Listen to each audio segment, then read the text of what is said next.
Thank you, and good afternoon. And of course, thank you for this invitation.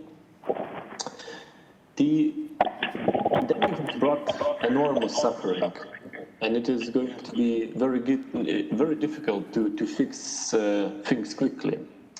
And the EU is there to help in every way it can, and we are doing that with the biggest recovery package that Europe has ever seen.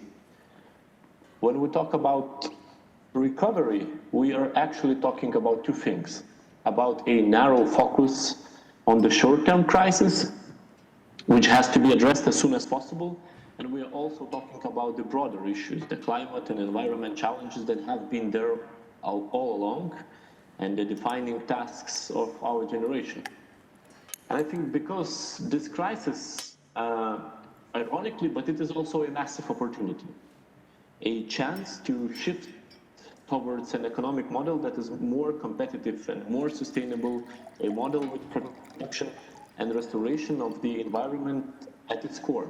And there are many reasons for making the shift, but some of them are just simple fact, and not only about impact on environment, but also our businesses, economy, social life, and health. The way we currently extract and process resources, for example, is a problem for a natural world.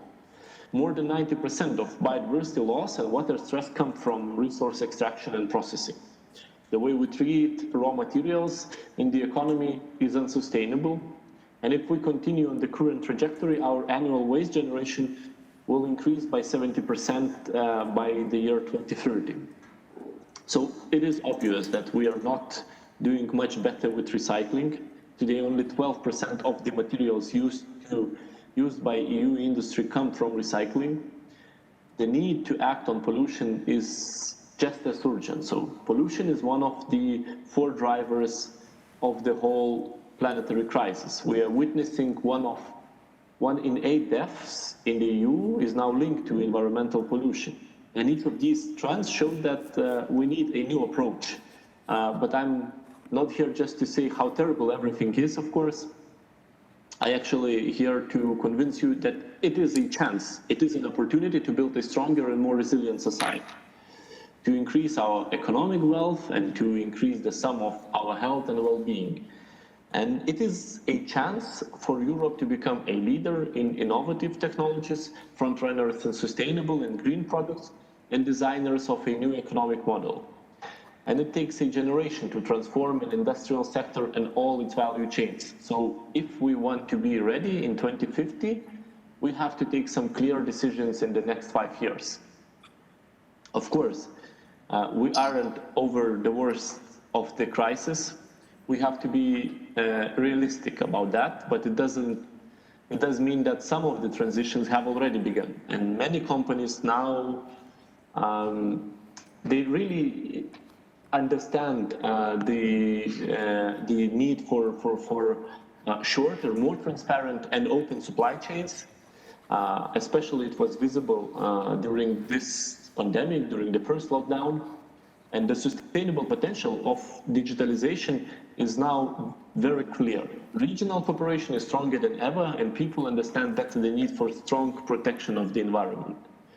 Europe has a bit of a head start with the recovery because we already had the Green Deal, which is a very clear plan, which provides many answers to these challenges.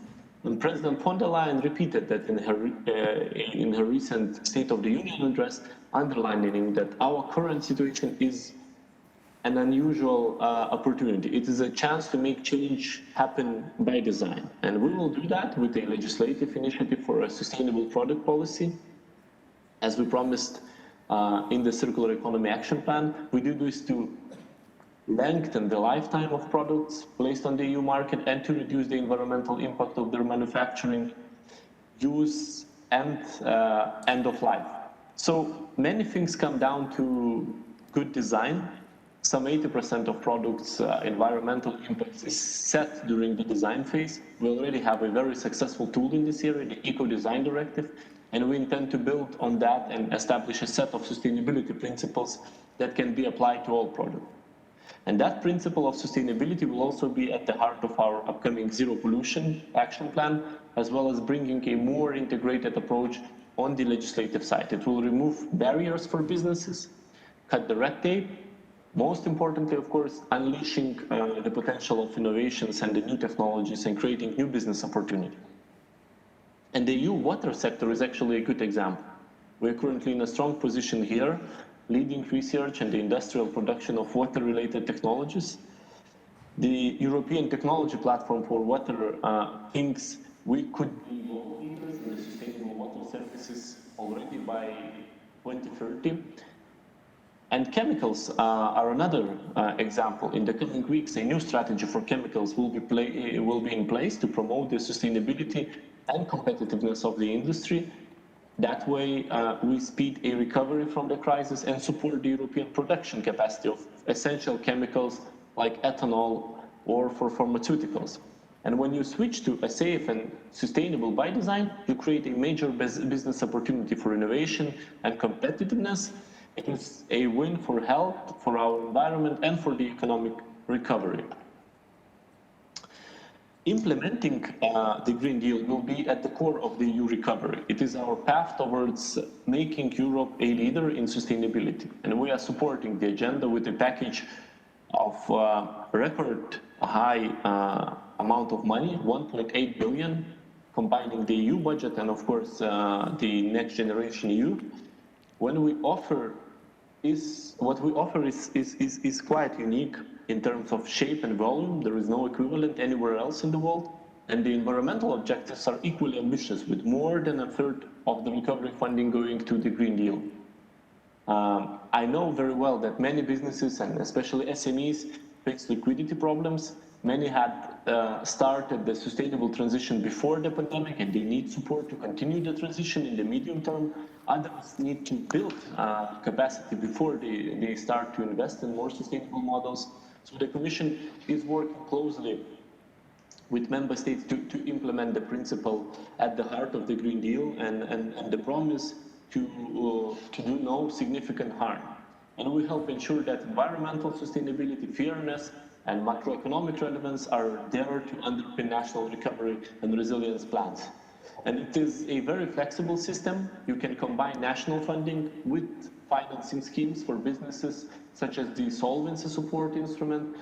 The Enhanced InvestEU program will provide support to companies in the recovery phase, helping fund and developing technologies, building stronger value chains, of course, supporting cross-border strategic projects and critical infrastructure. But now let me finalize. I would like to come back to what I said at the beginning, that recovery has to be about change. And that's probably most important. If we want to leave this crisis behind and build a stronger and more resilient future, we need to change the way we produce and consume. And a cleaner economy is a better for everyone. So we need to support businesses that are already spearheading the transition and support the breakthrough innovations that will lead the green economy of the future. It will take ambition, it will take creativity, but I think in Europe we have everything that is needed for this project to be successful. And I'm very optimistic about our future. It will be circular, I would say it will be climate neutral, and of course it will be clean.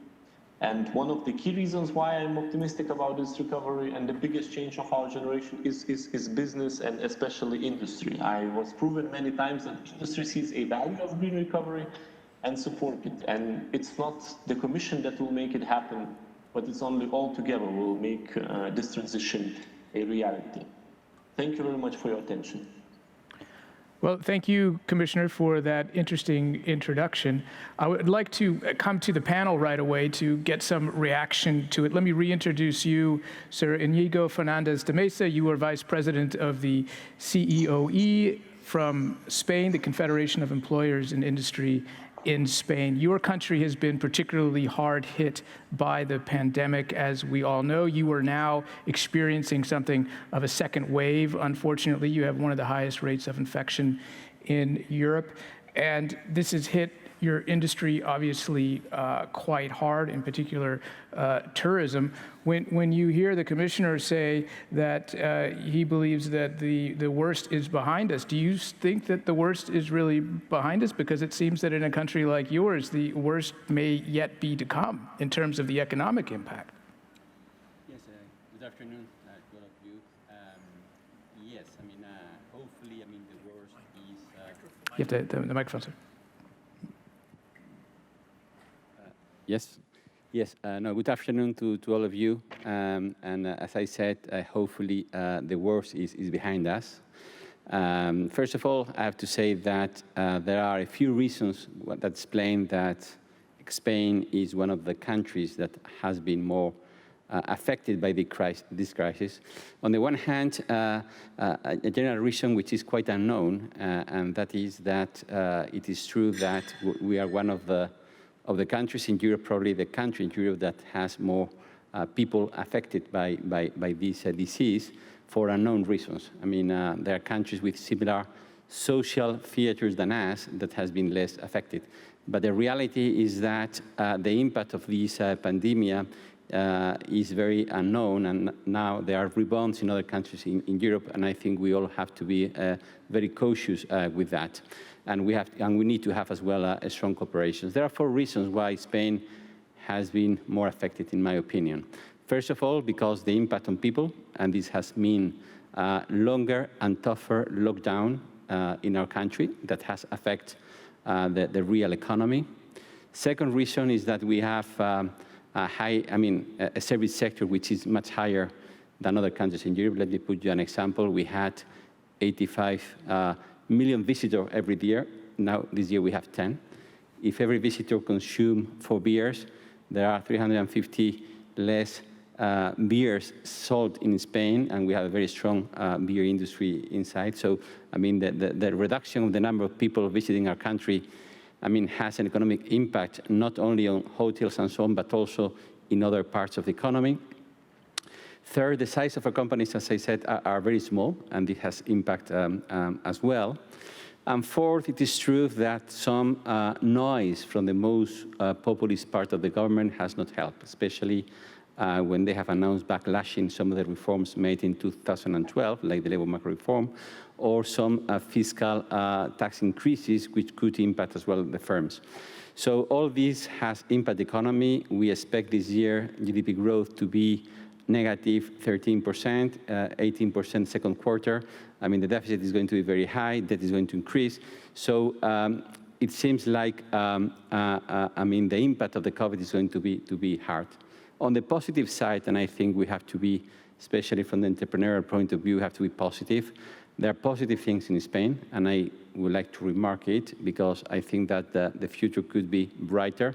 The COVID is not going to last forever. I mean, the vacuums are, I mean, closer to come, but we have to avoid the destruction as much as possible of the productive fabric in Spain. But there are very positive features in Spain. We have a very strong financial sector, and I mean, the guarantees provided by the government, together with the strength of the financial sector, has avoided many firms to go down, and this is very important. Secondly, we have a very competitive economy. We are running surpluses in the current account. We have a country leading the renewable sector. We have very cutting-edge companies in the renewable sector. We have very strong digital infrastructure, 4G and 5G. And we have demonstrated 8 years ago that we are able to adapt to a new situation. But we need reforms, not only in Spain, but in Europe, that will help companies to be more competitive, and this is a crucial sector. Let me come to you, Mr. Persson. You come from a country that has obviously a long-standing reputation for focusing on the environment. The Green New Deal is something I think that Swedes have been calling for quite a long time. You're also the home of Greta Thunberg, as I think most of our guests here will know. But do you think, as a representative of industry, that now is really the time to double down on reaching these environmental targets, especially if you look at Europe's place in the world competitively? competitively if you look to China, for example, which is continuing to build coal-fired power plants at a pace unseen anywhere else in the world. Or if you look at India and other places, they're not pulling back. Why should Europe? What is the case? I think it's about getting ahead of the game. We had a challenge ahead of Corona that to a large extent is, of course, a larger challenge now. But with the recovery plan we have and setting forth on an R&D agenda, both on the digital side and on the green side, I think will push Europe ahead of the rest. So I think this is the way to create new jobs, to create growth, and to create a stronger Europe. And what do you think the sort of medium-term opportunity is for Europe in this space? Because it certainly seems that for the moment, Europe is at somewhat of a disadvantage. As I said, if you look at these other parts of the world that aren't pulling back, couldn't it backfire that Europe is moving in this direction while the United States as well and China are not? I think it's important to keep in mind that we have so many good companies within Europe, be it if they're Spanish or German or Swedish or Dutch. I mean, we have a long industrial legacy. We have excellent engineers. So I see this as an opportunity to really push forward. Then, of course, I mean, we have to handle the immediate effects of the pandemic. But that shouldn't stop us trying to get ahead in the competitive game. So for me, a competitive Europe and a strong Europe and a united Europe is the way to go. Let me come to you, Mrs. Thijssen, in the Netherlands. Your country is also considered to be one of sort of the core members of the old Europe. There's been traditionally very strong support for the European Union there. How do Dutch people see the EU now in this crisis? Is there a sense, especially in the business community, that the EU is doing enough, has enough really to offer its people, the Dutch people in particular, in terms of strategies to get out of the crisis? Yes, well, we need a strong Europe, and for that we need the support of all the European people, and especially also the Dutch people. And well, unfortunately, Europe is not a very popular theme in the Netherlands. But when I look at the crisis, the COVID crisis, I think what would have helped was if Europe would have had a better communication strategy, because I think the EU played a key role in dealing with the crisis. For example, by the adaptation of the state aid rules or the green lanes, for example. But I think many people also in the Netherlands think that the role of the EU in the crisis was limited, whereas it was crucial. So I think that would be, well, maybe an advice to the European Commissioner that we could have a better communication strategy for Europe and Europe's role in the crisis.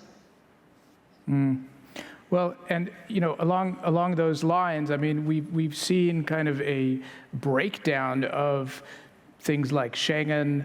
It's now been repaired, but we've seen in the course of the pandemic a lot of strain on the common market. What do you think the EU has done well over the past, say, 6 months since the high point of the crisis, as it were? Yes, well, as I mentioned, they played a key role, I think, in dealing with the crisis. All institutions of the EU did, like the central bank, the investment bank, all were very much involved. So what they did well is the temporary adaptation of the state aid rules. They coordinated the repatriation of about 600,000 citizens from all over the world. Of course, the proposal and agreement on the Recovery and Resilience Fund, the purchase of bonds. In March, it calmed the financial markets at a crucial moment.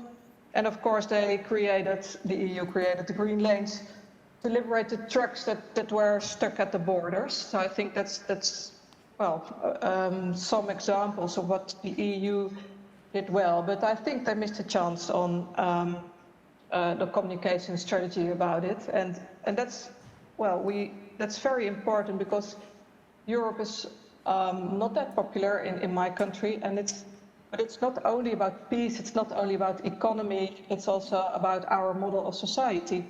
So the insufficient awareness of the importance of the EU, that's a worry. So we must try to reinforce the support for the EU in our societies, and that's of course a task for politicians, but not only, also industry federations like mine, and individual companies have a role to play there.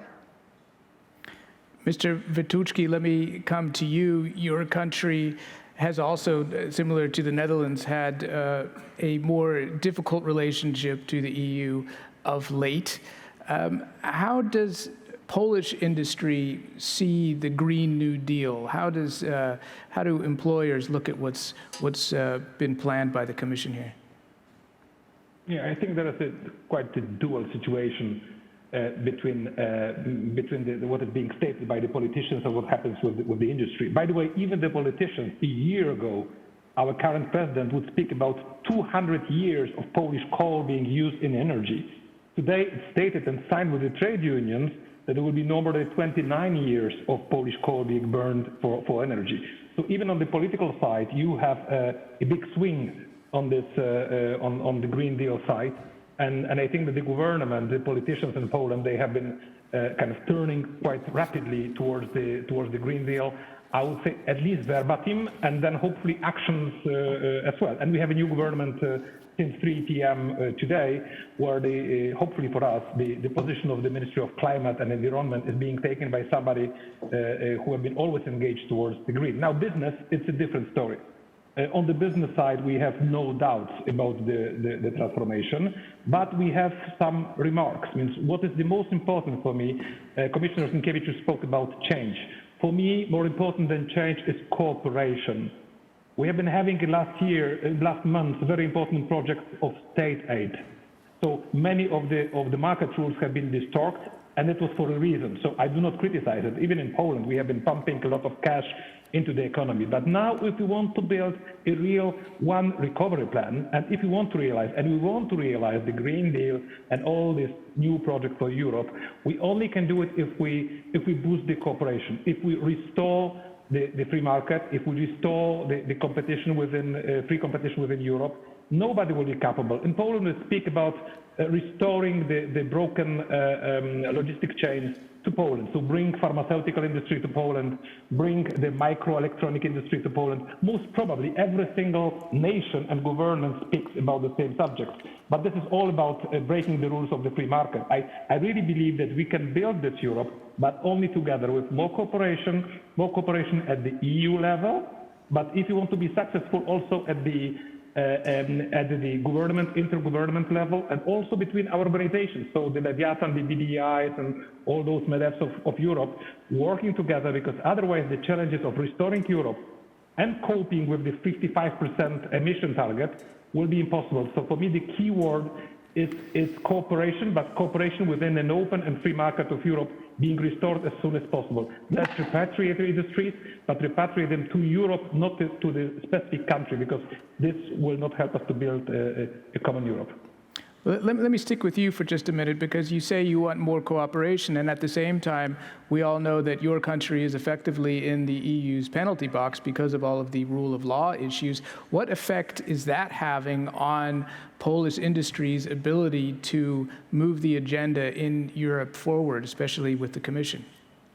Well, obviously, if the current propositions of cutting the funds to Poland are being deployed, and if Polish government, I'm not speaking for Polish government, unfortunately, is keeping its position, in this case, we lose enormous funds. Today, only the recovery plan, roughly 27 billion euro, plus the employment support plan, which is 11 billion euro, this represents 7%, more than 7% of Polish annual GDP. So obviously, if those funds are being blocked, and hopefully this will not happen, In this case, the state will miss cash for investment. We have quite a low debt level because in Poland the constitution is blocking the debt to GDP at the level of 60%. But obviously, if this rule of law solution is not found, so if the Polish government and Europe do not find a compromise on that side, that will block our recovery plan. But again, as an industry, we are completely open to the cooperation, completely open to the common projects. The only issue is that Polish capitalism is young. We are only 30 years old, so we don't have enough cash. And if we miss the European funds, obviously we will be damned to be a second-class country of Europe, and we will lose what we have been building for the last 30 years. But this is in the hands of our politicians, obviously. I'd like to come back to the commissioner now, and maybe you could respond to some of the things that you've heard so far. I also would like to know if there's any discussion in Brussels, especially in the Commission, when it comes to these environmental targets, when it comes to the Green New Deal, about whether there's a danger that you're putting the great in the way of the good, meaning that you are possibly ignoring some of the negative consequences of pursuing these targets with too much fervor. Oh, I wouldn't say that. I think Commission moves only after doing very careful impact assessments. So, for example, if we give an example of climate law, the target was raised even so that when Commission proposed the climate law, there was lots of pressure to raise the target from 40 to different numbers, but it's been said from the very beginning, Commission will do an in-detail impact assessment, how it's going to affect EU's economy, EU's industry, society, what environmental impact is going to have, and then what target could be reachable, could be ambitious, would get us on track, but would be achievable, and that's how we got to at least 55%. And now speaking about the impact, I think that on the contrary, the crisis has very clearly revealed how the environment would be like if we were more sustainable. So, for example, the measures put forward to tackle the spread of the COVID-19 had a positive impact on the environment. We have enjoyed from a better air condition and water quality, and emissions have been reduced. But we shouldn't fool ourselves. This is definitely not a solution in the long term. This tells us that our proposal for a more sustainable economy is the right one. It is the only way forward, and the youth industry should not shy away from this challenge. But of course, it's only going to work if it's just and if it accompanies everyone. And here, probably I agree with the previous speaker that cooperation is matters, and none of the countries should be left alone. None of the countries can be isolated, and we can achieve these targets only by working together. And then, of course, leading the global effort as well. I heard your question about China. On contrary, also on the opposite, China just announced that they're going to decarbonize their economy fully by 2060. I think it was a big announcement from China's side. As we know, it's a huge CO2 emitter. And it definitely shows that EU's way gives an impulse around the globe. Well, I would just add that the people making that prediction for 2060 will all be dead by then. But let me come back to you, Mr. Fernández de Mesa. Your country has been, as I said before, really at the center of this crisis, but you were also more or less at the center of the Euro crisis a couple of years ago. So you really have been hit with a double whammy, as it were, in recent years. When you look at this recovery fund that has been agreed of 750 billion euros, give or take, do you think that that is going to be enough to really help all of Europe, or is that just a start? Are we going to have to put more in the coming years after that? I think this fund obviously will help, but we need to do our work as well. I mean, one of the main problems with Spain is that we should have profit more good times to create room to spend on bad times. But having said that, I think that this fund should be used very efficiently as possible. This means using this money to avoid the breakdown of the productive fabric of Spain. This money should not be used to public investment which is not profitable, which create jobs in the short run, but not create growth in the medium term.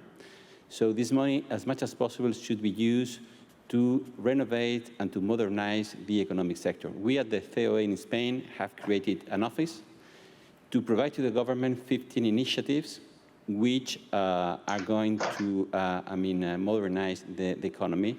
Initiatives which are related to digitalization and related to greener energy. One of the ideas we have is that this money should be used to the private sector, but to the private sector which is going to succeed, not to fund zombies companies. For this reason, at a certain extent, we think it's much more efficient to use this money for tax rebates rather than for subsidies.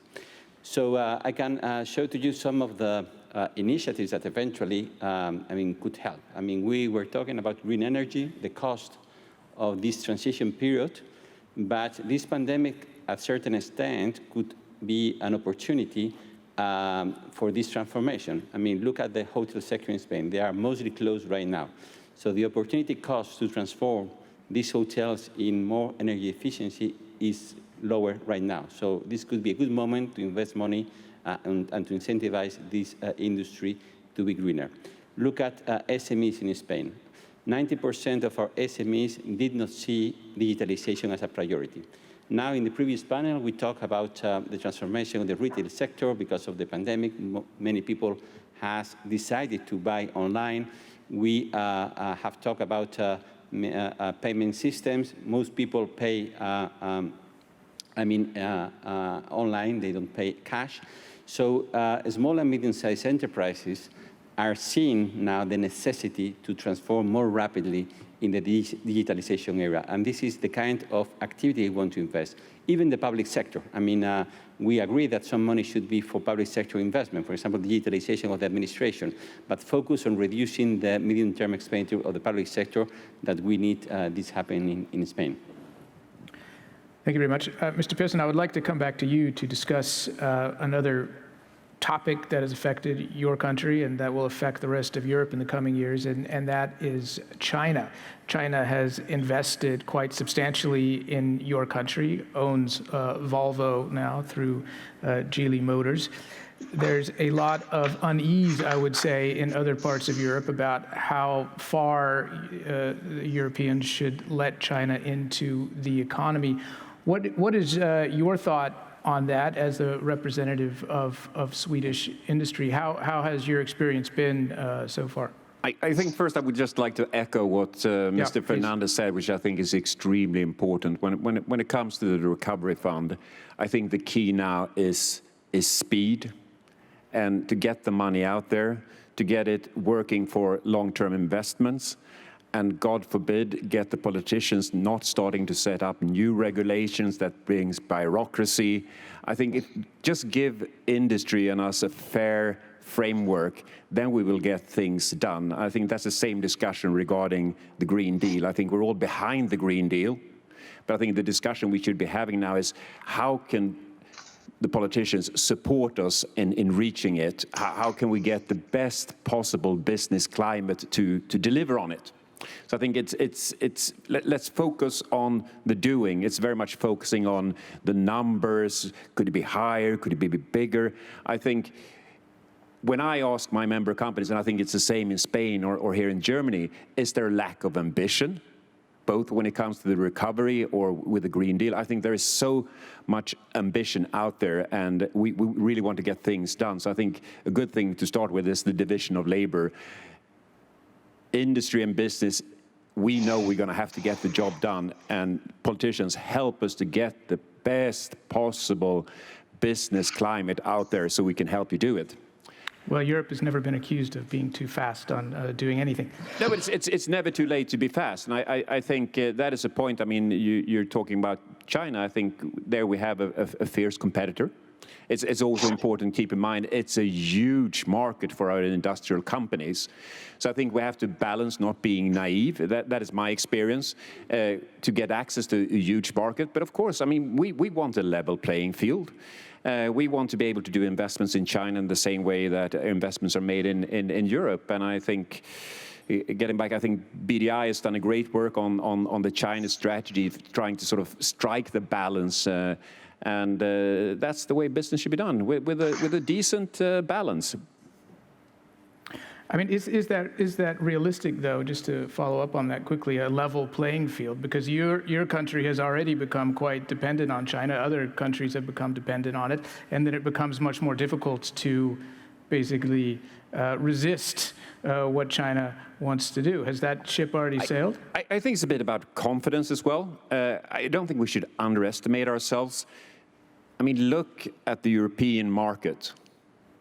It's a huge market. It's an interesting market. It's a market with a strength. So let's not underestimate ourselves. And on the other side, let's not be naive. That's why it's attractive. That's why we are seeing the Chinese. And I think hopefully, and I mean, in Sweden, we're managing to strike a decent balance. And of course, there are also security issues in this. I think when we look at autonomy, I think you have to strike the balance between sort of autonomy on the security side and autonomy on the trade side. I don't think we want protectionism.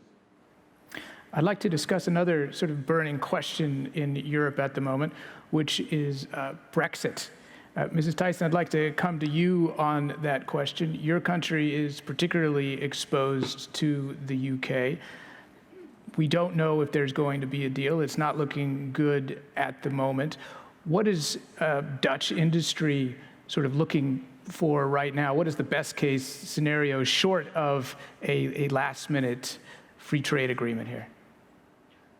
Yes, of course, last minute free trade agreement would be the absolutely best option and best scenario. And well, I would like to encourage both parties to try to reach that point. Well, the Dutch industry is just they're preparing for not having a deal on the 1st of January and then having to deal with the effects. I think there's nothing else we could do as an industry other than being prepared and hoping for the best. Let me come to you, Mr. Witucki, with the same question. Your country has traditionally had quite close trade ties with Great Britain. What is the Polish strategy? You also have a very close relationship with Germany, obviously. Do you think that you will be able to avoid the worst impact of Brexit, assuming that there is no deal? No, we are exactly in the situation of the Netherlands. I mean, Poland Great Britain for us is the largest market for Polish poultry, so a big part of our agro industry.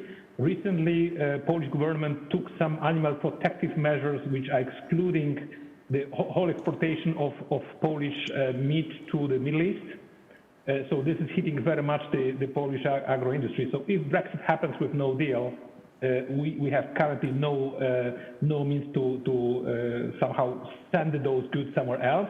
Especially touching your Chinese subject, Polish government is also extremely tough towards China on the 5G battle, which means that any dreams about trying to send those goods to China are eventually not realistic neither. So we are hoping the best. We are dealing, and I think the Polish government administration is trying already for years to build a kind of bilateral relations with the UK. But let's be realistic. If there is no deal, I don't believe that Europe will allow any bilateral or like aggressive bilateral, even for Poland or any other countries.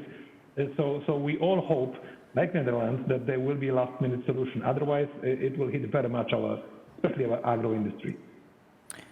Let's stay in Poland just for a moment. You're also dealing with the tensions on your border with Belarus. You clearly don't have a very friendly relationship with Russia, as we all know. What impact is that having on Polish business and especially on the Polish industry's strategic thinking about where to invest? Yeah, I think that Polish industries for a long time have been rather turned towards West.